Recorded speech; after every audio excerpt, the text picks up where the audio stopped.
Hey, Mountain. So glad to be with you. If you're new around here, I know a lot of people come into Mountain over the summer. We're especially glad you're with us.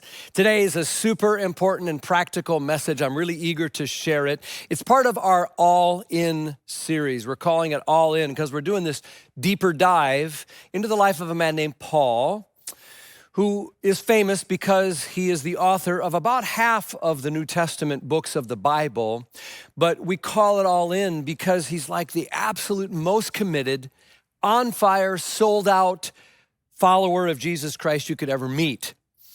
And the main reason that Paul is so all in is that he had this encounter with the living Christ. And it made a huge change in his own life. He came to understand that the Jesus that he thought was this fake, phony, fluke, dead hero that some stupid people kept talking about was in fact a very real and wonderful, powerful person who had a completely big change on his life and his path. And here's the thing that we're kind of focusing on today is that this same Jesus is alive and well today and promises the very same thing can happen in our own lives, that we can be different when we allow ourselves to come into contact with the same very real, very alive Jesus Christ. One of the ways that we're going to focus on today that your life can be different when you go all in with God is the way that you handle criticism. So how do you deal with criticism? What do you do when you are criticized? Do you clap back? Do you wilt? Does it destroy you? Do you get defensive? Do you fume about it and plot your revenge? What do you do? Well, it won't be a surprise to you to learn that I have received over the years my fair share of criticism. In fact, it's a safe bet that some of you already today have been criticizing my shirt. You have been making light of my shirt. I had someone backstage say, "What, was it laundry day at your house? Thanks a lot." Yeah, are you man enough to wear that pink? I know. I've had a lot of people criticize my preaching, sometimes without even meaning to or realizing. Like, I think this one lady was trying to give a compliment about my voice, but she actually said, "When I watch you on the screen, I realize how great you'd be on the radio." Well, thank you. After a sermon one day, a lady said to me, "You cease to amaze me." Thank you. Another guy came up and said, "With you, every sermon is better than the next one." Which sounds good at first until you realize you're on a really downhill slide. I've been preaching for 20 years, 10 years here at Mountain, when a guy, I'm not making this up, came up to me and said, "That was okay, you'll be a good preacher someday." Appreciate the confidence. And then there's folk who say things like, "Man, that sermon was a good one. It reminds me of a really good one." And then they fill in the name of their favorite preacher who doesn't happen to have a name Ben. "You should listen to him," they say. "He's really good. He really holds people's attention. He really preaches the Bible. He's so deep. I love that preacher. You should listen to him sometime." But you keep doing your little thing there. Okay, bye. Sometimes criticism is like that. It's kind of accidental. But sometimes criticism, let's be honest, is just full on nasty, right? Like biting. Britain's wartime leader, Winston Churchill, very famous with his exchanges, these bitter, barbarous exchanges with a parliament lady by the name of Lady Astor. And one time she said to him, "Winston, if I were married to you, I'd put poison in your coffee." And he quickly snapped back, "If I were married to you, I'd drink it." Bessie Braddock complained to Churchill one time, "Winston, you're drunk." And he chirped back immediately, "Yes, and you're ugly. But in the morning, I'll be sober." Okay, so criticism can be pretty biting, right? Especially when it's not just a jab, but when you pour your heart into something and someone tears it apart or dismisses something that's important to you out of hand. When their criticism feels like it tears at your self-worth or your identity, what do you do? When it guts you of your dream and fills you with doubt or makes you want to punch back or brings out the worst in you or makes you feel angry or hurt or inadequate. What do you do when criticism strikes fear or shame inside of you or makes you want to just crawl up in a fetal position and just get paralyzed, what do you do? Turns out that the more we are all in with Jesus, really connected to him in a deep, meaningful way, the greater the impact will be on how we respond to criticism. And we see this really clearly in the life of the Apostle Paul, because Paul was blasted a lot. He had opponents, he had enemies, and then even those inside the churches that he started sometimes came at him like Lady Astor. So I want to show you a little bit of that, about the criticism Paul received, and then we're going to draw some principles to help us deal with criticism in mature, godly, healthy, even life-giving ways where we learn to see criticism as a gift to us. So I did this quick survey of the criticisms that Paul faced, and it kind of shocked me as I was reminded by how hammered this guy got with criticism. So, for example, you've maybe heard of Corinth. He wrote letters to the Corinthians. Well, here's what they said to their pastor, Paul, one time. 2 Corinthians 10, they said, his letters are demanding and forceful, but in person, he's weak and unimpressive, and his speeches are worthless. Talk about a bad review after a sermon. I mean, I hope it wasn't Pastor Appreciation Month for him. It's like, man, wow. And Paul, he didn't get defensive. Instead, he just says things like, I was just trying to emphasize Christ, not my charisma. I didn't try to use my lofty words and impress you with my wisdom. I wanted you to focus on Jesus. And when they criticized his weaknesses, he never argued against it. He admitted it. He owned it. He said, I came to you in weakness. I came to you trembling, because that would just show you the power of God in my life. On another occasion, he calmly explained in 1 Corinthians 2, he said, I did this so you would not trust in human wisdom, mine or anyone else's, but that you would trust in the power of God. He just calmly explained. He didn't get super defensive. He just said, you know what? You might be right. In 2 Corinthians, he says things like, I've got a lot of weaknesses, and I'm okay with that, because every time I'm weak, it's just a place where he is strong and his grace is sufficient. And he always kind of pointed the attention back to the Lord. He tried to create unity in that church, but they kept bickering and choosing sides and like saying, oh, I don't like Paul, but Apollos, now that guy's a pastor. Or others would say, no, my favorite is Peter. And they would put one pastor up on a pedestal and they'd tear another one down. And Paul, he never snapped back. He never said, how dare you? You know what he said? He just said, we're all just servants, not celebrities. He just kind of calmly set the trajectory back on track again. Over in Galatia, They accused him of watering down the gospel. Paul, you're preaching Christianity light, they said. You're not deep enough, Paul. Paul just calmly said, I'm preaching the pure, true gospel. You're a people pleaser, Paul. He says, no, I'm not. I'm only trying to please the Lord. Paul, you're not even one of the original 12. You're not a real apostle. And Paul said, my authority comes from God. I'm not trying to work for anyone's applause but his. Well, we don't like the way you handled that controversy, that conflict that you had with Peter. You could have handled that situation so much better, Paul. And Paul just calmly explained, listen, I had to show courage to confront even a respected leader like Peter for truth's sake. And I'm sorry if you aren't happy with it. There's probably some things you don't understand, but it had to be done. Over in Jerusalem, some of the church leaders didn't trust him. They were afraid of him after his conversion. They had seen him persecuting Christians. I don't think this guy's a real believer. I don't think he's really converted. I don't think he's a real Christian at all. Some of them were mad, and they wanted to stick with the old Jewish kinds of purification customs. Paul is changing too many things, they said. They said, you're a liberal. You're turning your back on the Bible, on the laws of Moses. You're leading our kids astray.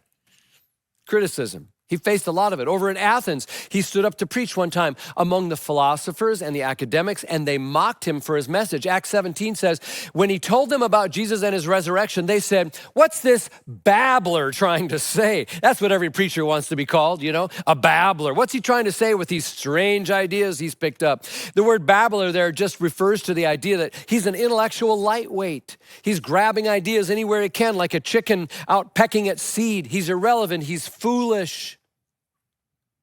And then Paul had been in prison many times. He suffered a lot. He'd been whipped and beaten and shipwrecked, and stoned and had all these horrible things and all this danger he was in. He had a thorn in the flesh he couldn't get rid of. And some people looked at his life and they just, instead of feeling empathy for him, they just criticized. You don't seem very blessed. You don't seem spiritual enough to be a man. It doesn't look like God's hand is on your life. So one thing we just have to do is we just got to stop and go, holy cow, Paul had a boatload of criticism nonstop. And then we got to notice this. Did it stop him? Did it deter him, slow him down even, scare him? No, it did not. Why? Because he was all in. And this is the key to handling criticism. Through it all, Paul stayed rooted in God's call on his life and God's promises to him. And he knew that through God's calling, God's blessing, God's approval, he could handle people's disapproval. He never turned their criticism into a hammer to hit him back, but he allowed it to be a mirror to look at himself.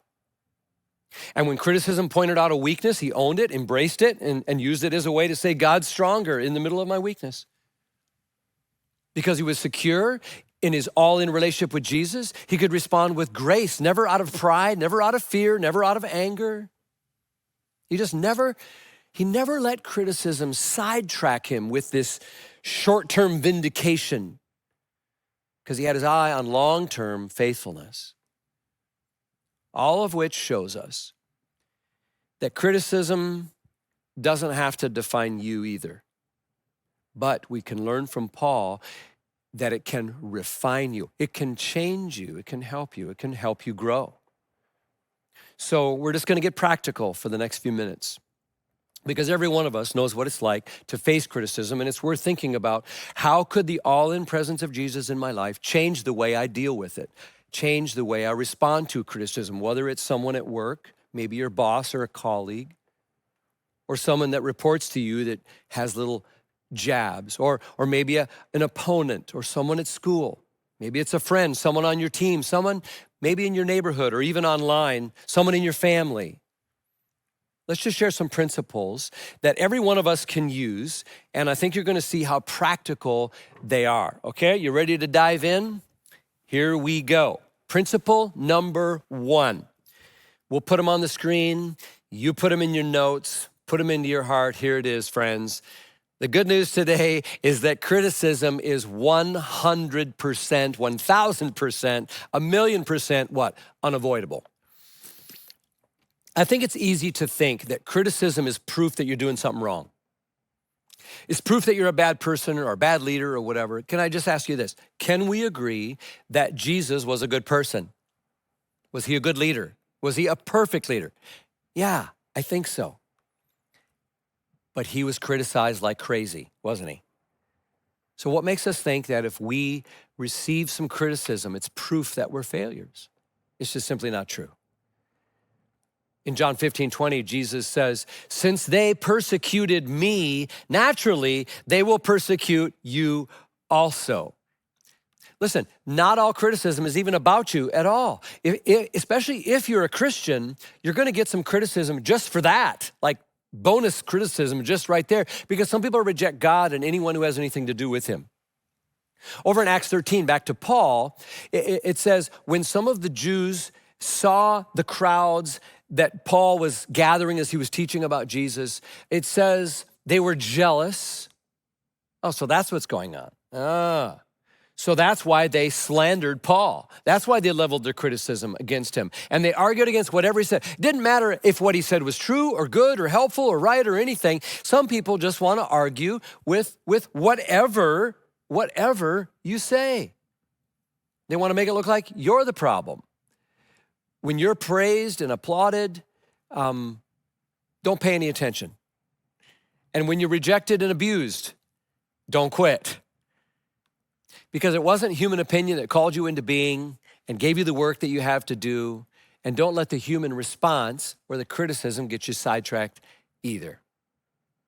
To further the example with Paul here, from there, he goes right over to a place called Thessaloniki or Thessalonica. And he had a very successful but brief ministry there with some friends in the synagogue. A lot of people believed, a lot of influential people started getting on board. And then it says in verse 5 of Acts 17, again, Some of the Jews were jealous. Oh, there's always something more going on, isn't there? So they gathered some troublemakers from the marketplace to form a mob and start a riot. See, they just wanted to stir things up. So they attacked the home of Jason. They're searching. They're going to drag him into the crowd. They're going to make this big fuss about it. And that night, Paul and Silas headed down the road several miles to the next town. It's called Berea. There, they went into the synagogue, and again, they had some ministry success. But guess what? It wasn't all peaches and cream there either. And some of the dudes who didn't like them in Thessalonica followed them all the way to Berea and started stirring things up again. People are gonna dog you. Even if you're doing good stuff sometimes, you'll still face criticism. You probably know that old phrase that I think is attributed to Abraham Lincoln. You can please some of the people all the time, or all of the people some of the time, but you can't please all the people all the time. And I think that's kind of true. In fact, I'd say it's getting harder to please all the people even some of the time. And I'll be honest with you, since maybe 2020 or so, it kind of seems to me that you really can't please anyone any of the time. If you don't want any criticism, don't get out of bed in the morning. Get out of the leader chair for sure. I can tell you that. If you're leading a family, you're trying to accomplish something in life, you're trying to make a mark on the world in a positive way, if you're leading anything, you're gonna have criticism. It's unavoidable. In fact, if you aren't receiving any criticism, which is doubtful, but it's doubtful you're actually leading or even breathing, okay? If you're human, criticism comes with the territory, okay? So one problem with criticism, I'll add in here, is that sometimes we just don't anticipate it. We still think of it as this rare exception, this sort of abnormal affront to what should happen. It catches us off guard. We act surprised as if it's this unusual, unexpected thing. And instead, I think the biblical wisdom from Paul would be like, dudes, expect it, anticipate it, know it's gonna happen, and it's way easier to deal with. If you saw someone who's about to hit you, you see those guys where they smack each other, they brace each other, and they get hit so hard. But if you cold cock someone, blindside them, they turn around and you just whack them, I tell you what, it's gonna take you out. And it's the same with criticism. So it's gonna happen. It's 1,000% unavoidable. It's part of the territory, especially if you're trying to lead or do anything good. Number two, you can't control what people say or think. You just can't. But you can control your response. This is where having Jesus in your life makes such an impact. I'll tell you what, I never regret responding with kindness and with patience or grace and love towards someone. I always regret if I act with harshness or anger, defensiveness or pride, and I've got to backtrack because I know I was not behaving in a way that's befitting of Christ. And it leaves collateral damage, and you can't always clean it up. So you can't control what someone says or thinks. You are responsible, and you can control your response, and the Holy Spirit is what's alive inside of us to govern our mind and to guide our hearts. Now, on this thing here, I try to make a distinction where I want to allow people to critique an action I've taken or a judgment I've made. But if I've tried to act nobly, I don't feel obligated to allow them to attack my character. If you're above reproach in what they're criticizing you for, but they've bled over into criticizing your character, it's appropriate to let them know, hey, you've crossed a line there. You don't have to be nasty about it, but you can say, when you're critiquing my character, that's different. And I think a lot of Christians actually mix these two things up a lot. It's one thing to disagree with someone. It's another to disparage their character. Those are different. You can disagree with what someone says or does or think without disparaging their character at all. This is called civility and kindness, where we talk about ideas and actions. So, when we say things like, anyone who says that, anyone who thinks like that, anyone who votes like that, anyone who believes that or supports that is an absolute idiot, a fool, or, it's fine to say I disagree with you about this, but when you attack, how can you do that and say, you can't even pretend to be a Christian. Now you're attacking character, and you can calmly, kindly disagree and say, let's not attack character. And when it happens, if you need to write a note of response, you can do it. Here's my advice. Don't send it, at least not right away. Always, always, always wait 24 hours before you send anything. Don't respond online in the heat of the moment. Don't send an email right in the heat of the moment. Wait. Wait. If it's still a good idea, it'll be just as good idea the next day. You'll be surprised how often you'll just need to hit delete. Paul told Timothy, the Lord's servant must not be quarrelsome, but you got to be kind to everyone and not resentful. Opponents need to be gently instructed, he said. That's in the Bible. So don't just stir things up. Proverbs says, a gentle answer turns away wrath, but a harsh word stirs up anger. You are to be the one who's responsible for your actions, and you turn away wrath with your calm, cool, Christ-centered response. Control your response. Number 3. Everybody doing okay?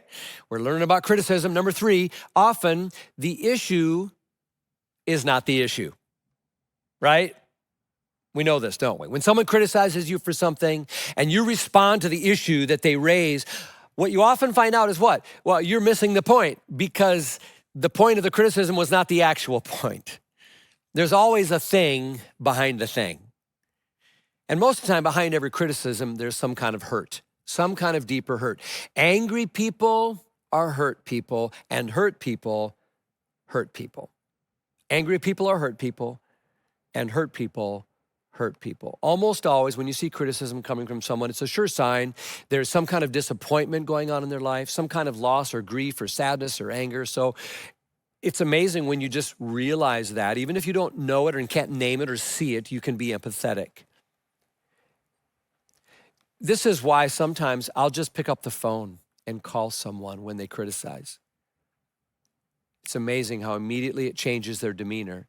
Often they backpedal or soften, and you have an actual conversation about a substantive issue rather than just shooting barbs at each other. Personal contact goes a long way when you can see past the words and realize, man, something's wrong. They got to be hurting here. Don't get so caught up in defending yourself. Paul didn't waste time with that. He didn't repay evil for evil, but he calls us, he says in Romans, as far as it's possible and depends upon you, you be at peace with everyone. So Christians, I think, are the ones who are supposed to be the bigger ones. This is what grieves me so much when Christians are in the middle of stirring up trouble and being the worst critics. We're supposed to be the bigger ones, to see past the criticism, to see behind the words, to the hurt in the heart of the person who sent it. Because criticism can be a lure right from Satan to drag you into a fight. Don't fall for it. Don't fall for it. A pig loves to get in a fight, you know, but you both get dirty. You don't win. The issue often isn't the issue.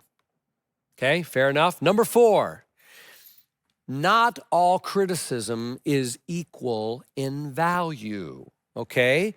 Criticism is not criticism, is not criticism. Some of it's of unequal value. Let me let you in on a secret that I actually learned a long time ago. Because I like people, I trust people, I entered ministry many decades ago with this beautiful, fresh, warm naivete. It was cute, it was endearing, and it was a little stupid, because here's what I've learned along the way. Some people are just mean. Some people just have a critical spirit. Some people are just negative. It doesn't have anything to do with you or how good the idea is. It doesn't have anything to do with that. They're just gifted with being a naysayer. They're gifted with being a critic and unhelpful, and they're unaware, or they don't care about the impact of their words and actions. Even though you think, how could you not see that? They don't. Once you learn that, life gets easier. So here's the deal. Not all critics are created equal, okay? So first of all, you might be thinking about, wait, am I ever that person? That's a whole nother sermon, because some of you might have to work on that. What I'm talking now is about you when someone's coming at you. Some people have a negative critical spirit, and here's the deal. When you acknowledge their criticism and you react in some big way, that's how they find their validation. And you're putting grease on a squeaky wheel that you shouldn't be greasing. You don't have to play that game. I don't play that game. It's dysfunctional. It's not how real Christian community functions. I'm not going to give time or attention to validate unhealthy, negative, whiny criticism, and you don't have to either, okay? Now, Having said that, sometimes our critics are our friends. And here's how you know: when they're invested in you, in the project, in what's going on, and in what they're criticizing. If they're not invested, you don't have to listen. But if they are, you better listen. Because their criticism is not just something you should shut down as negative talk. No, that's valuable insight. In the Old Testament, Moses is out in the wilderness trying his best to lead the people of God. There's a whole bunch of them. There's all this stuff, and it says he's just running around like a chicken with his head cut off, trying to do all the jobs himself. He's running himself down. Everyone's disgusted with him. The whole process is not working, and he's burning out. His father-in-law, Jethro, comes to visit and says, Moses, what you are doing is not good. Now, when your in-law shows up and has criticism like that, there's a lot of ways you can react. Okay, thanks, Pops. I'm dying in a pile here. Let me tell you where you can put your opinion right now. He certainly could have been defensive, couldn't he? About these corrections that Jethro was making and these suggestions that he was dropping, the criticisms he was leveling. He was already stressed. He was trying as hard as he could. Thanks a lot for piling on, old man. What do you know about leading an operation this big? And he could have just ignored it and labeled it as unfair criticism and gone on his way. But Moses did not do that. And to his credit, what did he do? He welcomed it as wounds of a friend. And it saved his ministry. It saved him. It saved his people. Paul, in the New Testament, criticized Peter, like Peter, one of the 12, like big dog Peter. But Peter, he says, Peter, you saw that vision from God that said we're not supposed to call anything unclean and that this new mission is not just to the Jews, it's going to the Gentiles. But when you get around those legalistic old school Jews, you start pulling away from them. You won't even eat with them. What's up with that, Peter? Paul called him on it. It was critical, but he was spot on, and it saved Peter. It saved the mission of the church from going back to legalism. Not all criticism is created equal, friends. Some of it's really valuable. So I just invite you to do what I do, and I'll just tell you, if I receive criticism, I look at how invested is this person in whatever they're criticizing. If you're criticizing something here at the church, for example, I look at how invested are you in our mission, in our church. And if I see a distant Pharisee, I say, oh, well. If I see some stranger on social media, you're not a part of this, so you're not carrying any weight, you're not praying, serving, caring, giving, blood, sweat, and tears aren't coming out of you. No. I don't think I need to worry about that. I really don't, because not all criticism should be weighed equally. I will be polite, I'll be kind. Maybe I'll try to see what I can take to heart, but I can't be a people pleaser. Or I'd go crazy. And the same is true in your life, my friend. The people who love you, the people who are with you, the people who prove that day in and day out, that they're actually invested in you. Listen to those people, because if they take the risk to say some hard words, man, that's important. Think about it like this. If you're a quarterback out there on the field in the middle of the game and you hear some chirping from the stands, there's some guy up there. He's shouting criticisms, telling you what you should do on the next play, telling you what you're doing wrong. You better learn to shut that voice out or you're going to lose the game for sure. But if you come back to the huddle and one of your linemen comes back to the huddle and there's blood on his uniform and there's a tear on his jersey and there is mud on his face mask and sweat pouring down his face because he's in the struggle and he's doing his best. And he says, hey, listen to me. I see something here. I have an idea. Now you better listen, because that's different. Welcome feedback from investors. Learn from those who love you, who have skin in the game. And that guy in the stand who's always screaming about what you should be doing, you don't have to be a jerk, but you don't have to give permission for them to get in your headspace. Proverbs 27:6 says, wounds from a sincere friend.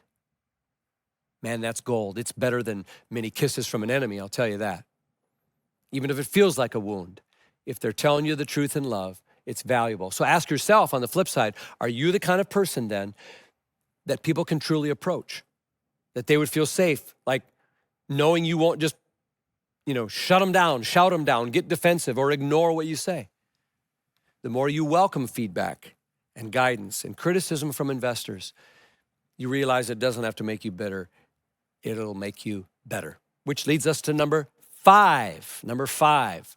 Number five says, use criticism to your advantage. Use it to your advantage. It doesn't have to just like tear you down. It can build you up. A game you can play with yourself when you receive criticism is to remember there's always some measure of truth to it. Even if they approached you in the horrible way, even if the words were harsh, even if they were dumb about it, there's something to learn from it. You be big enough to play the game. Thank you.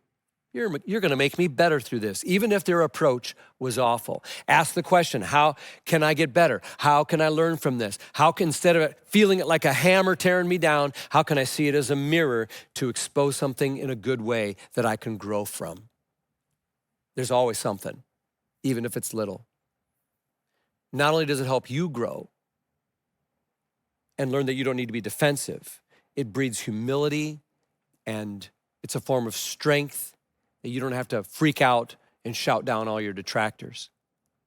I'll never forget a sermon that I preached early on, and my mentor, senior pastor of that church when I was a youth pastor, all the old ladies were complimenting me at the door, patting me on the back, telling me what a great sermon it was. On Monday morning, I met with my boss and expected the accolades, and you know, he criticized me in the way that I needed most. He said that was okay, but it could have been so much better if you'd prepared more thoroughly. And for the last 40 years, I've tried to prepare more thoroughly. I'm so thankful that someone spoke the truth in love. It doesn't have to make you bitter. It can make you better. Number 6, how you respond to criticism is often a leading indicator of how healthy you are and how spiritually grounded in Christ you are at that moment, okay? This is just true. Your response tells more about you than it does about them. A while back, I received a pretty nasty letter from someone. I'm not even going to tell you what it was about. But I can tell you that on most days, I would just read it, consider it, maybe a brief courteous response, but then delete it and go on without too much thought. But for some reason, this one got under my skin, sat on my heart. It stuck there in my craw. I stewed about it. And the more I thought about it, the more angry I became, the more defensive I became, the more I realized I started thinking through a kind of response that was so ignorant, their approach to me, that what they said was all wrong. They didn't know what the fool they were talking about. And I just got more and more angry and thought I could just write this response that would just shred them. And here's what I realized later, is that I was in a bad place. It wasn't that criticism deserved all of that. It's just that I realized I was empty. I was at my emptiest moment. I was leading off of fumes. I had anger just below the surface. I was not connected deeply with Christ.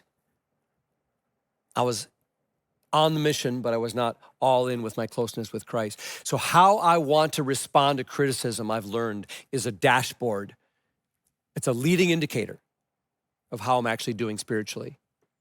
So Jesus actually commanded us to pray for our critics. Do you know that? Nothing takes anger out of your heart faster than praying for your critics. Wow. You know, that's like assigned. The prayer isn't like, Lord, smite them. That's not the prayer. Luke 6, he says, love your enemies and pray for those who hurt you. If you got to talk about your critics, talk to God about it, all right? Praying for your critics. It may not change their mind about you. It probably won't. It might, but it probably won't. It will change your heart toward them. So don't wait to change how you feel and then pray. Just pray and let God change how you feel. Let me give you one more to close.